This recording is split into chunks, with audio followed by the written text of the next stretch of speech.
Hello guys, मेरा नाम है हर्ष और आज ही मेरा Realme Narzo डिलीवर हुआ है और आज मैं आपको इसकी अनबॉक्सिंग करके दिखाने वाला हूँ। तो चलिए इसकी अनबॉक्सिंग शुरू करते हैं।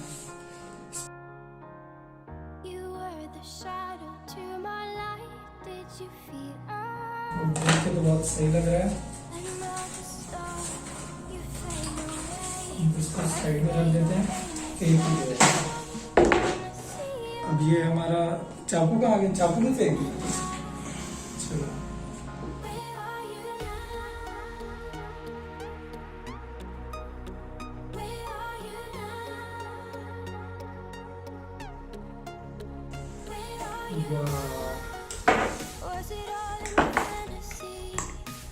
सबसे पहले हमको मिलता है इसमें कुछ इनके पेपर कंटेंट्स जो हम पढ़ने तो वाले नहीं, और फिर ये हमारा फ़ोन है, इसको बाद में देखते हैं। बॉक्स में देखते हैं हमें क्या क्या मिलता है। एक 10 वाट का चार्जर है और ये USB केबल है। टाइप सी केबल एक्सपेक्ट कर रहा था पर USB है। अब हम अपने फ़ोन को देखते हैं।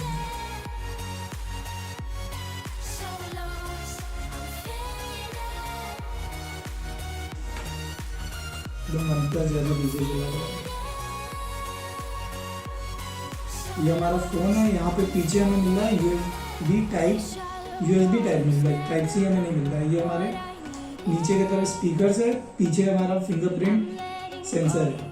यहाँ साइड में फिंगरप्रिंट होता तो क्या ही बात होती। इसमें कैमरा थोड़ा कम है, 12 मेगापिक्सल ही है बस। तो फ़ोन को बूट होने देते हैं, तब तक इसके फिजिकल ओवरव्यू की बात कर लेते हैं।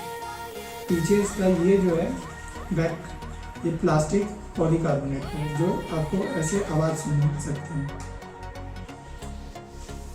पीछे यहाँ पे Realme Narzo की ब्रांडिंग है, यहाँ Realme लिखा हुआ है और यहाँ पे बस कुछ ज़्यादा कैमरा नहीं, बस 3 कैमरा मिल रहा है और f1.8 अपर्चर है।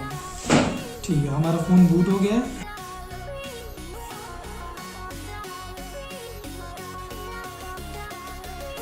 तो ये हमारा फ़ोन काफ़ी अच्छा है। इसका कैमरा UI भी जैसे सारे Realme के फ़ोन्स में रहता है वैसे ही है। ये यहाँ से जूम हो जा रहा है, यहाँ पे ये AI है, ये ब्यूटी प्लस भी आप यहाँ से कर सकते हैं। और यहाँ पे कोई आप उल्टे सीधे ऐप्स नहीं देख सकते, जैसे कि आप MIUI में देखते हैं उल्टे सीधे फालतू ऐप्स रहते हैं। यहाँ पे कुछ भी ऐसा नहीं है, बस कुछ Realme के खुद के ऐप्स हैं, उनके अलावा और कुछ नहीं देख सकते आपको। तो ठीक है, ये हमारी थी अनबॉक्सिंग। कैसी लगी आपको हमारी अनबॉक्सिंग, आप नीचे कमेंट करके ज़रूर बताइएगा। चैनल को लाइक करिए, सब्सक्राइब करिए और शेयर करिए अपने फ्रेंड्स में।